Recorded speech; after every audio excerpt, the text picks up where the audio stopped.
नमस्कार दोस्तों। छत्तीसगढ़ के एक शहर में कुछ ऐसा हुआ जिसने पूरे प्रशासन को हिलाकर रख दिया। शहर के डीएम और एसपी साहब ने एक अनोखा कदम उठाया। उन्होंने मजदूरों का भेष धारण किया, अपनी शर्ट में एक लाइव कैमरा छिपाया और सीधे अपने ही शहर के एक पुलिस स्टेशन में अपनी गाड़ी चोरी की झूठी रिपोर्ट लिखवाने जा पहुंचे। जैसे ही वे थाने पहुंचे, वहां का नजारा चौंकाने वाला था। दरोगा साहब कुर्सी पर बैठे हुए थे, दोनों पैर टेबल के ऊपर रखे हुए थे और मजे से चने खा रहे थे। उनकी शर्ट के बटन खुले हुए थे। उनके हाव भाव देखकर ऐसा लग रहा था जैसे कोई गली का सड़क छाप गुंडा बैठा हो। यह नजारा देखकर डीएम और एसपी साहब दोनों हैरान रह गए। जब उन्होंने दरोगा साहब से अपनी चोरी हुई गाड़ी की रिपोर्ट दर्ज करने की बात कही, तो जवाब में दरोगा साहब उनकी रिपोर्ट लिखने के बजाय उनसे रिश्वत मांगने लगे। दरोगा ने साफ साफ कहा कि बिना खर्चा पानी दिए रिपोर्ट दर्ज नहीं होगी। अब सवाल यह उठता है, ऐसा क्या हुआ था पहले जो डीएम और एसपी साहब को इस तरह भेष बदलकर जांच करने पर मजबूर होना पड़ा? और जब दरोगा साहब को पता चलेगा कि जिनसे वह घूस मांग रहे हैं वह असल में जिले के सबसे बड़े अधिकारी हैं, फिर उस दिन पुलिस स्टेशन में जो कुछ होता है, जब आप उसे सुनेंगे तो आपके भी होश उड़ जाएंगे, आप भी हैरान हो जाएंगे। तो दोस्तों, आगे की कहानी जानने से पहले हम आपसे निवेदन करते हैं कि यदि आपने हमारे चैनल को अभी तक सब्सक्राइब नहीं किया है तो कृपया सब्सक्राइब करें और बेल आइकन जरूर दबाएं ताकि हमारी हर रोचक और मजेदार कहानी सबसे पहले आप तक पहुंचे। तो चलिए अब ज्यादा देर ना करते हुए कहानी की पूरी सच्चाई को जानेंगे। यह कहानी छत्तीसगढ़ के एक शहर की है जहां हाल ही में नए डीएम साहब की नियुक्ति हुई है। उनका नाम प्रकाश रेड्डी है। डीएम साहब ने जैसे ही अपना कार्यभार संभाला, वे पूरी ईमानदारी और निष्ठा के साथ अपने कर्तव्यों में जुट गए। प्रकाश रेड्डी के पिता स्वयं पुलिस विभाग में उच्च पद पर रह चुके थे और एक ईमानदार अफसर माने जाते थे। उन्होंने अपने बेटे को शिक्षा के साथ साथ अच्छे संस्कार और ईमानदारी का पाठ भी सिखाया था। बचपन से ही उन्होंने प्रकाश को समझाया था कि बेटा, चाहे हमारा पद कितना भी बड़ा क्यों ना हो जाए, हमें कभी अपनी ईमानदारी नहीं छोड़नी चाहिए। सिर्फ नाम, रुतबा और पैसा कमाने से इंसान की इज्जत नहीं बढ़ती। इज्जत तो उसी की होती है जो सच्चा और नेक काम करता है। उन्होंने यह भी कहा था कि मैं अपनी पूरी जिंदगी में कभी सर झुकाकर नहीं जिया हूं। तुम भी कोई ऐसा काम मत करना जिससे लोग तुम्हारे ऊपर उंगली उठाएं। प्रकाश रेड्डी की मां का देहांत तभी हो गया था जब वे छोटे थे। तब से उनके पिता ने ही उनकी परवरिश की और उन्हें इस काबिल बनाया कि आज वे शहर के डीएम के पद पर नियुक्त हैं। डीएम साहब ने 4 दिन पहले ही ड्यूटी ज्वाइन की थी कि तभी उन्हें एक पुलिस स्टेशन के खिलाफ कई शिकायतें मिलने लगी। शिकायतों में लिखा था कि थाने का पूरा स्टाफ जनता की रिपोर्ट नहीं लिखता और अगर लिखता भी है तो पहले रिश्वत की मांग करता है। रिपोर्ट लिखने के बाद भी यह भरोसा नहीं होता कि कोई कानूनी कार्रवाई होगी या नहीं। इन शिकायतों को पढ़ने और समझने के बाद डीएम साहब सोच में पड़ जाते हैं। उन्हें लगने लगता है कि शायद यह सारी शिकायतें झूठी भी हो सकती हैं।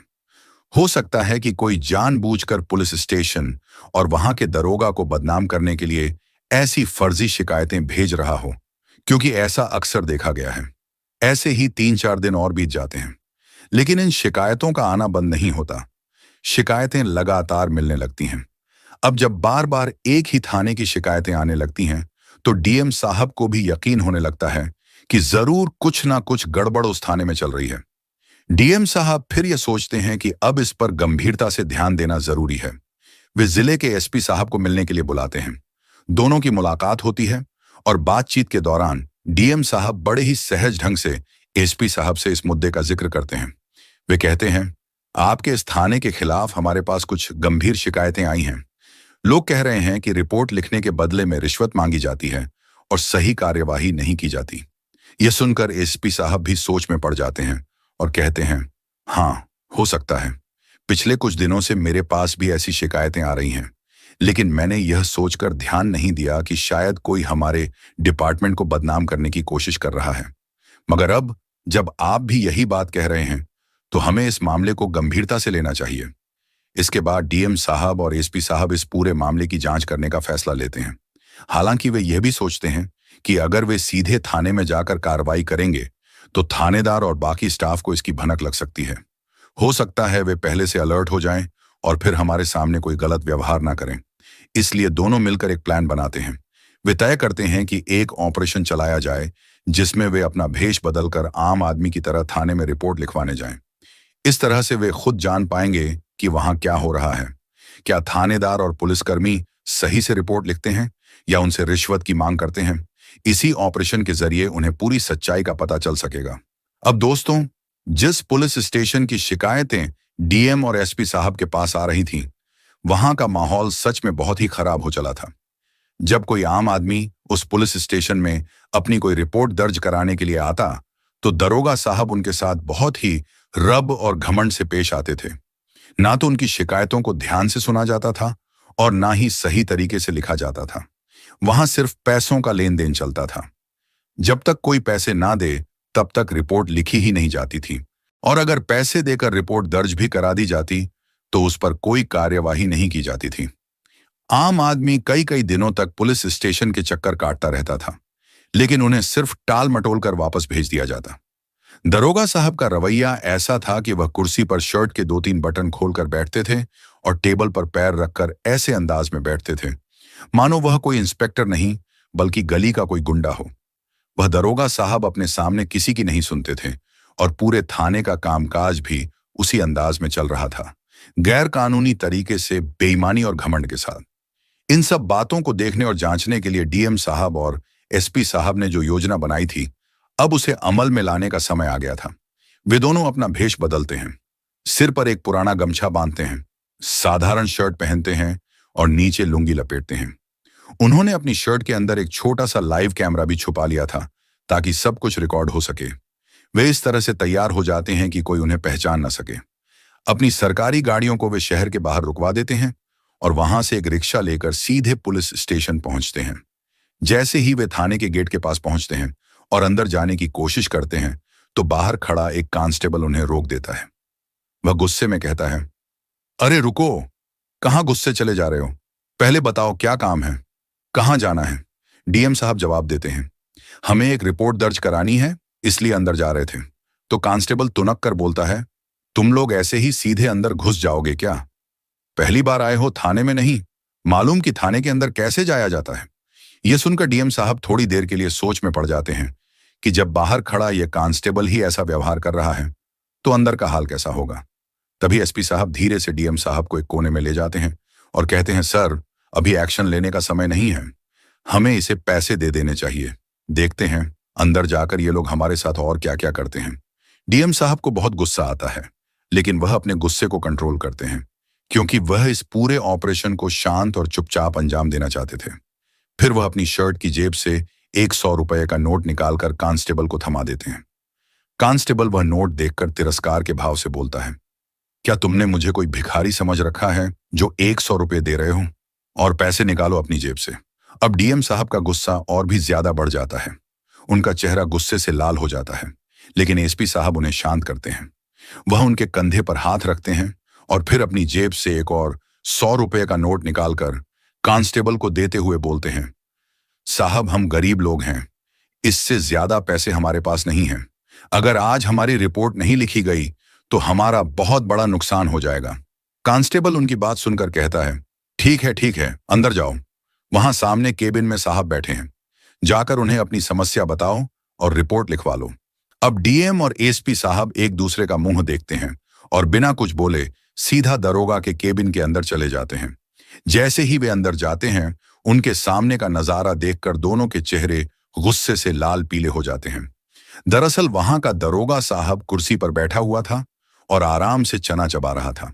उसके पैर टेबल पर रखे हुए थे, जैसे वह कोई सरकारी अधिकारी नहीं बल्कि किसी गली मोहल्ले का दबंग हो।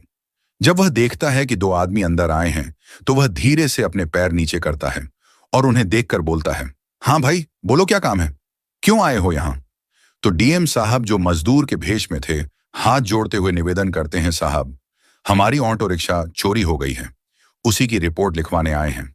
आप जल्दी से हमारी रिपोर्ट लिख लीजिए और हमारी रिक्शा को ढूंढने में मदद कर दीजिए। मैं बहुत गरीब आदमी हूं, उसी रिक्शा को चलाकर अपने परिवार का पेट भरता हूं। अगर वह रिक्शा नहीं मिली तो मेरा परिवार भूखा मर जाएगा। हम पहले ही बहुत परेशान हैं। यह सुनते ही दरोगा साहब गुस्से से चिल्ला उठते हैं, तुम लोग सुबह से कहां मर गए थे? अब शाम को आकर हमें परेशान कर रहे हो?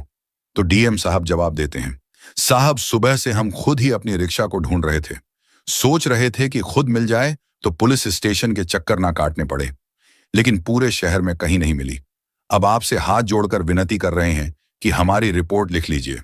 दरोगा साहब हंसते हुए और घमंड भरे अंदाज में बोलते हैं, देखो ऐसे तो अब तुम्हारी रिपोर्ट नहीं लिखी जा सकती, शाम हो चुकी है, अब हमारे लिए शाम का इंतजाम करो, तब रिपोर्ट लिखेंगे। इस बात को सुनकर डीएम साहब थोड़ी देर के लिए सोच में पड़ जाते हैं। वे चुपचाप दरोगा को देखते रहते हैं और सोचते हैं कि क्या यही हमारे देश की व्यवस्था है। तभी एएसपी साहब जो उनके साथ ही थे, दरोगा से कहते हैं, साहब हमें आपकी बात कुछ समझ नहीं आई, आप क्या कहना चाह रहे हैं? इतना सुनते ही दरोगा साहब गुस्से से भड़क उठते हैं। वह जोर से चिल्लाकर दरवाजे की तरफ देखते हुए कांस्टेबल को आवाज लगाते हैं, अबे ओ कांस्टेबल, इन दोनों को धक्के मारकर बाहर निकालो, इन भिखमंगों को तुमने अंदर आने कैसे दिया? कांस्टेबल तुरंत आता है और दोनों के हाथ पकड़कर उन्हें बाहर ले जाता है। बाहर लाकर वह शांत लहजे में समझाता है, देखो अगर तुम लोगों को अपनी रिपोर्ट लिखवानी है तो पहले दरोगा जी की सेवा पानी करनी होगी। बिना सेवा के इस थाने में कोई रिपोर्ट नहीं लिखी जाती। बेकार में टाइम खराब मत करो, कुछ पैसे जमा करो और चुपचाप अपना काम निकलवाओ। इतनी बात सुनने के बाद डीएम और एसपी साहब एक बार फिर दरोगा के केबिन के अंदर जाते हैं। वे दोनों अपनी अपनी शर्ट की जेब से कुछ पैसे निकालते हैं और दरोगा की टेबल पर रख देते हैं। लगभग 1000 रुपये की रकम होती है।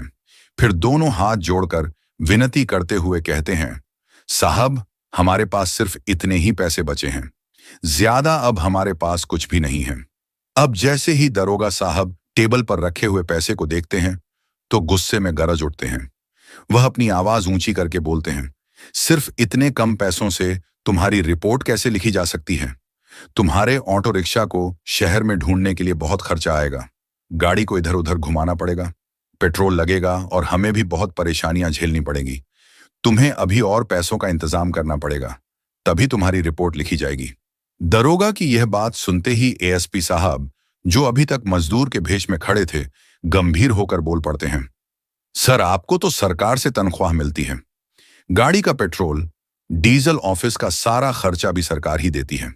हम गरीब लोगों की परेशानियां सुनकर हमारी रिपोर्ट दर्ज करके हमें न्याय दिलाने के लिए ही तो आपको यह जिम्मेदारी दी गई है, तो फिर आप हर छोटी बात के लिए हमसे पैसे क्यों मांग रहे हो? एसपी साहब की यह बात सुनकर दरोगा का गुस्सा और भी बढ़ जाता है। वह झट से अपनी कुर्सी से उठकर खड़ा हो जाता है। उसकी आंखें लाल हो चुकी थीं और वह चिल्लाकर बोलता है, अबे तू मुझे कानून का पाठ पढ़ाएगा क्या? ठहर जा, अभी बताता हूं तुझे कि कानून किसे कहते हैं और कैसे काम करता है। इतना कहकर दरोगा अपने डंडे को हाथ में लेकर एसपी साहब की तरफ बढ़ता है, लेकिन तभी बाहर से तेज सायरन की आवाज पूरे पुलिस स्टेशन में गूंजने लगती है। 2 सरकारी गाड़ियां तेजी से थाने के बाहर आकर रुकती हैं। जैसे ही दरोगा अपने डंडे के साथ एएसपी साहब के पास पहुंचता है, उतनी देर में उन गाड़ियों से डीएम साहब की स्पेशल टीम निकलकर पूरे थाने को चारों ओर से घेर लेती है। कुछ अधिकारी थाने के अंदर भी आ जाते हैं और दरोगा के सामने खड़े होकर उसे सख्त लहजे में कहते हैं, खबरदार एक कदम और आगे बढ़ाया तो पहले यह जान लो कि जो शख्स तुम्हारे सामने खड़ा है वह इस जिले के एसपी साहब हैं और उनके साथ जो दूसरा व्यक्ति है वह जिले के डीएम साहब हैं। इतना ही नहीं, वे ये भी कहते हैं, तुमने अभी तक इनके साथ जो भी बर्ताव किया है वह सब रिकॉर्ड हो चुका है। हर एक बात, हर एक हरकत लाइव कैमरे में कैद है और सीधे हेडक्वार्टर में देखा जा रहा है। ये सब सुनते ही दरोगा साहब के होश उड़ जाते हैं। उसके चेहरे से हवाइयां उड़ने लगती हैं। वह एकदम से पैरों के बल नीचे जमीन पर बैठ जाता है और हाथ जोड़कर गिड़गिड़ाने लगता है, माफ कर दीजिए साहब, गलती हो गई, आगे से ऐसा नहीं होगा, रहम कीजिए। तब एएसपी साहब सख्त आवाज में उसे डांटते हुए कहते हैं, यही है तुम्हारा काम? क्या यही तुम्हारा फर्ज है? सरकार ने तुम्हें इसलिए नियुक्त किया था कि तुम पीड़ितों की मदद करो, ना कि उन्हें परेशान करके उनसे रिश्वत लो। तुम्हारी बहुत शिकायतें पहले भी आ चुकी थीं, लेकिन मैंने सोचा कि शायद हमारे विभाग को बदनाम करने की कोई साजिश है। लेकिन आज मैंने अपनी आंखों से तुम्हारी काली करतूतों को देख लिया है। अब कोई माफी नहीं मिलेगी। तुम पर और इस पूरे थाने के स्टाफ पर कड़ी से कड़ी कार्रवाई की जाएगी। सबूत हमारे पास हैं। इसके बाद डीएम और एसपी साहब मिलकर दरोगा और उसके पूरे स्टाफ के खिलाफ केस दर्ज करवाते हैं, क्योंकि सभी सबूत वीडियो और ऑडियो फॉर्म में रिकॉर्ड हो चुके थे। इसलिए केस बहुत मजबूती से कोर्ट में रखा गया। जज साहब भी यह सब देख सुनकर गुस्से में आ जाते हैं। वे आदेश देते हैं कि पूरे थाने के स्टाफ को तत्काल प्रभाव से सस्पेंड किया जाए और उनकी जगह पर नए ईमानदार अफसरों को तैनात किया जाए। साथ ही जज साहब यह भी आदेश देते हैं कि इस ऑपरेशन की वीडियो और फोटो जिले के हर पुलिस थाने में भेजी जाए, ताकि बाकी थानेदारों को भी सबक मिल सके कि अगर कोई भी अफसर या कर्मचारी ऐसी हरकत करते हुए पकड़ा गया तो उसे भी उसी समय सस्पेंड कर दिया जाएगा, क्योंकि पहले से ही पुलिस विभाग को बहुत बदनाम किया जा रहा है। इसके बाद जैसे ही यह खबर पूरे जिले में फैलती है, हर तरफ हलचल मच जाती है। लोग हैरान भी होते हैं और खुश भी कि अब सच में कोई ईमानदार अफसर जनता की भलाई के लिए मैदान में उतर चुका है। डीएम साहब पूरे जिले के सभी थानों के अधिकारियों को सख्त निर्देश देते हैं और स्पष्ट शब्दों में चेतावनी देते हैं। अगर किसी भी अन्य थाने में इस प्रकार की रिश्वतखोरी या लापरवाही का मामला सामने आया तो उसे इससे भी बुरा अंजाम भुगतना पड़ेगा। जो जैसा करेगा उसे वैसा ही मिलेगा। यही न्याय है। वे आगे कहते हैं, हमें अपनी पर्सनैलिटी यानी अपने व्यक्तित्व को सकारात्मक दिशा में बढ़ावा देना चाहिए और अपने कर्तव्य का पूरी ईमानदारी से पालन करना चाहिए। ऐसी हरकतें पूरे पुलिस विभाग को बदनाम कर रही हैं। अगर हम सब एकजुट होकर सुधार की दिशा में कदम उठाएं तो यह विभाग फिर से लोगों के भरोसे का केंद्र बन सकता है।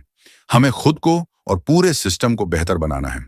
जब यह बात डीएम साहब के पिता तक पहुंचती है कि उनके बेटे ने थाने में जाकर रिश्वतखोरी का भंडाफोड़ किया है, तो उनका सीना गर्व से चौड़ा हो जाता है। वह भावुक होकर सोचते हैं, मैंने अपने बेटे को हमेशा ईमानदारी का पाठ पढ़ाया था और आज वह उसे सच में अपने जीवन में उतार रहा है। उनका मन गर्व से भर उठता है कि उनका बेटा केवल एक अफसर नहीं बल्कि एक सच्चा सेवक बन चुका है, जो लोगों की मदद के लिए अपनी जान की परवाह किए बिना कर्तव्य निभा रहा है। अब आप बताइए दोस्तों, आपके विचार में डीएम और एसपी साहब के इस साहसिक कदम के बारे में आप क्या कहना चाहेंगे? अपनी राय नीचे कमेंट में जरूर साझा करें। इस कहानी को सुनाने का उद्देश्य किसी को परेशान करना, किसी का दिल दुखाना कतई नहीं है। इस कहानी का मकसद जागरूकता फैलाना और सचेत करना है। दोस्तों, अगर आपको यह कहानी जरा भी अच्छी लगी हो तो इसे एक लाइक जरूर दीजिए और हमारे चैनल को सब्सक्राइब जरूर करें। अपना और अपने परिवार का ख्याल रखें और ऐसी ही कहानियां सुनने के लिए हमारे साथ जुड़े रहिए। धन्यवाद। जय हिंद।